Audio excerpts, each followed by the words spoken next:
Today there are a lot of updates from the direction of Toretsk. Here, after the previous failed Russian assault, Ukrainians prepared for a swift and decisive counterattack to exploit the disarray among the retreating Russian forces. With Russian survivors left scattered and unsupported, the stage was set for the Ukrainian Azov brigade to dismantle their positions and prevent any chance of renewed offensives. The main Ukrainian goal was to conduct a follow-up counterattack to eliminate the remaining Russian forces scattered throughout the settlements as remnants after their latest failed assault. Despite being in an unorganized state, these Russian survivors posed a continued threat to the Ukrainians, as at any time they could reorganize themselves for a renewed attack on the southern flank of Toretsk. To prevent the Russian forces from launching such a follow-up operation, Ukrainian commanders decided to launch direct assaults, to clear the enemy out while they were still unprepared. To achieve their goal, Ukrainians conducted a series of clearing operations with infantry, because even though tank raids can deal significant damage, they may leave some survivors hiding in the basements, who can communicate with each other and accumulate. Ukrainians achieved this by deploying soldiers to conduct close-quarters combat, to discover and eliminate Russian positions in narrow residential areas and basements. The residential area Russians took up positions in allowed the Russian forces around 300 houses, allowing them to disperse their stormtroopers widely. The concealment provided by the houses and their basements hampers Ukrainian drone reconnaissance, making it difficult to detect and track the troops once scattered. The primary danger lies in the Russians using these basements as concealed positions to ambush Ukrainian infantry from unexpected locations during clearing operations. However, Russian forces were largely left in a disorganized state due to the heavy losses suffered during their latest attack on the southern flank.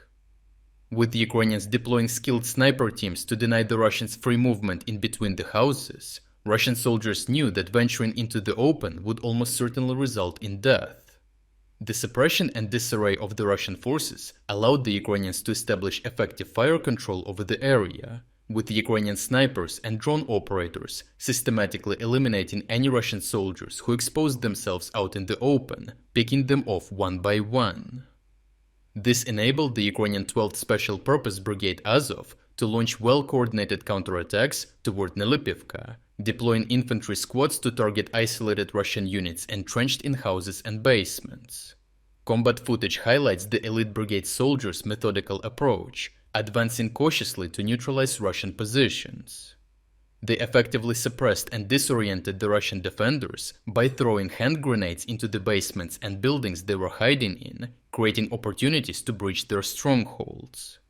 Capitalizing on the ensuing chaos, the Ukrainian troops swiftly raided the basements, successfully eliminating resistance and capturing the remaining Russian fighters. Furthermore, the Russian forces in this sector lacked adequate transport vehicles, further compounding the plight of their isolated units, as they could not receive essential ammunition and supplies. Ukrainian fire control, reinforced by precision drone strikes, not only disrupted resupply efforts, but also prevented any attempts to reinforce the village with additional resources. This exacerbated the already dire logistical challenges faced by the Russians, leaving their units increasingly vulnerable and under-equipped. Combat footage released by Russian fighters in the area shows the state of Russian logistics is extremely dire, to the point where the Russian soldiers are forced to improvise by attaching bathtubs to their motorcycles to carry supplies in. Furthermore, another geolocated video shows how Russians were using golf carts and even electric scooters to transport their soldiers and supplies to the village, which were of course instantly destroyed by Ukrainian kamikaze drones. Overall, the failure of the previous Russian attacks and a lack of logistics vehicles and reinforcements established perfect conditions for a successful Ukrainian counterattack that cleared the Russian presence from the settlements. The Russian use of improvised civilian vehicles is a stark sign of the rising issues, as armored vehicles are becoming fewer and more scarce among Russian forces due to high losses in suicidal assaults in the past. This development gradually renders them incapable of conducting large offensive maneuvers and exposes further weaknesses for Ukrainians to exploit.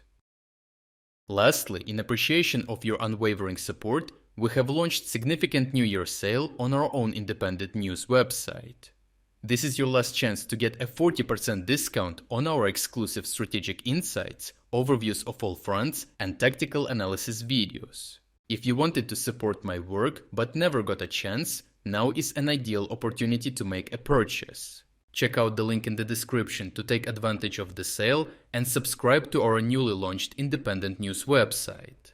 Your support makes a decisive difference for our ability to continue producing these reports, and I appreciate everyone who stepped up to join us.